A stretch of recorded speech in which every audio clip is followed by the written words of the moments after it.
studio Kalango Info Soir, bonsoir, c'est l'heure de votre journal en français dans une présentation de Habibou Garba. Voici les titres.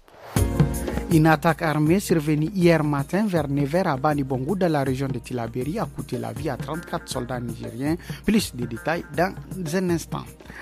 À l'occasion de la journée mondiale des réfugiés, le Niger réaffirme son engagement en faveur de l'accueil des réfugiés et des demandeurs d'asile. Mesdames et messieurs, bonsoir. 34 soldats tués et 14 blessés dans une attaque survenue hier matin à Bani Bongo dans la région de Tillabéri.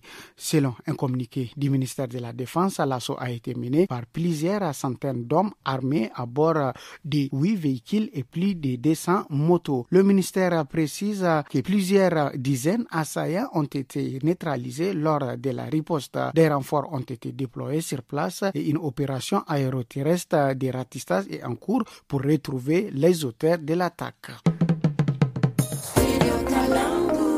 Ce vendredi 20 juin marque la journée mondiale des réfugiés. À cette occasion, le secrétaire général du ministère de l'Intérieur, le commissaire général Ayouba Abdourahmane, a réaffirmé l'engagement du Niger en faveur de l'accueil des réfugiés et des demandeurs d'asile, suivait un extrait diffusé par nos confrères de la RTN. Le Niger, par respect aux engagements pris, accueille sur son territoire plus de 357 000 personnes de nationalités diverses qui ne peuvent ou ne veulent pas se prévaloir de la protection de leur pays d'origine et qui, pour ces raisons, ont trouvé refuge dans notre pays. Je voudrais saisir la présente opportunité, qui est celle de la célébration de la Journée mondiale des réfugiés, pour témoigner notre satisfaction face au climat de sérénité qui a toujours prévalu chez nos hôtes qui vivent en harmonie avec nos populations et dans le respect des lois et règlements.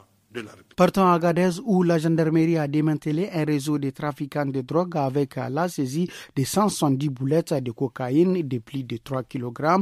D'autres importantes quantités ont été également interceptées par les forces de défense et de sécurité. La valeur globale des saisies est estimée à plus de 160 millions de francs CFA.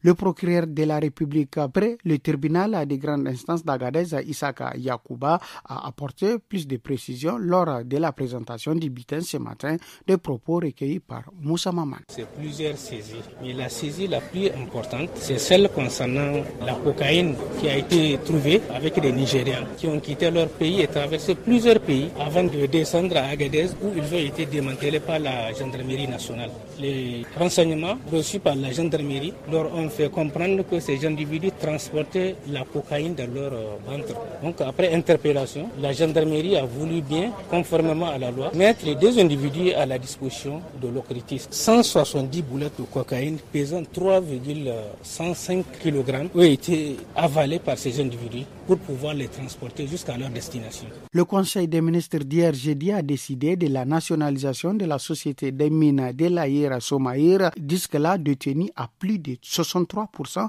par la société française Orano. La Nigélec, société nigérienne d'électricité, également concernée par cette mesure qui, selon le gouvernement, s'inscrit dans un processus de reprise en main des secteurs stratégiques. L'ensemble des actions et du patrimoine seront transférés à l'État Niger. Au Niger, la période de soudure pour les bétails entre les mois de mai et juillet est marquée par des difficultés d'accès au pâturage et à l'alimentation. Cette situation affecte particulièrement les éleveurs, notamment dans la zone déficitaire, avec des conséquences notables sur les cheptels. Aruna Abarchi, pastoraliste, président de l'association ADN, explique au micro de Mokhtar Amadou. Il y a eu un bilan fourrager qui a été excédentaire, donc de 131%. C'est pour dire que les besoins du cheptel nigérien seront couverts dans le pays. Mais malheureusement, il y a des régions qui sont déficitaires, comme la région de Dosso, qui ne couvrent que 58% du besoin du cheptel. Donc il faut faire en tout cas une sorte de compensation pour pouvoir couvrir les besoins des 42%